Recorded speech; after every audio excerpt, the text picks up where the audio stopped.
China indicates that there may be some positive movement toward that trade deal. And One America's Emerald Robinson spoke with White House trade advisor Peter Navarro about the specifics of what's being called Phase 1 of this agreement. Some positive movement possibly out of China this week, with trade talks between the U.S. and that country continuing via the telephone. China, in a public statement on Wednesday, said that it would further open its market and treat all firms, domestic and foreign, according to the same stature. A source close to the Chinese trade team told One American News that this is the single most important action that the Chinese could do to level the playing field, calling it a major breakthrough.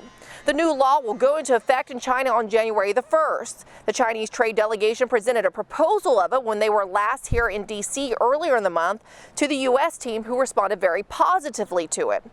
Now, an interim deal, which the president has referred to as Phase 1 of a more comprehensive deal, is currently being written between the two teams. And White House trade advisor Peter Navarro told OAN that Phase 1 offers a good start. So Phase 1 offers a good start. In addition, in Phase 1, great news for farmers. China's begun buying soybeans and pork.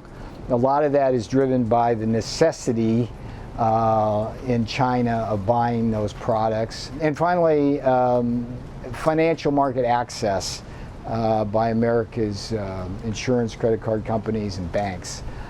So there's good things in Phase 1. We're on the glide path to a possible signing in Chile. Let's see what happens. The president said on Monday during a cabinet meeting that the two countries will likely sign the deal at APEC in Chile next month. We're working with China very well.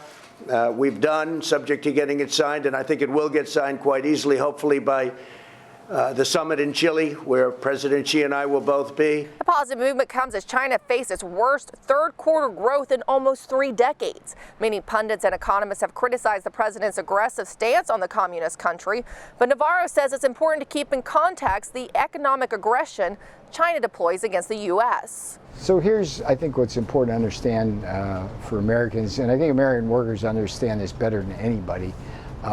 Because of the way China engages in its economic aggression against our economy, when China does bad, we actually do better.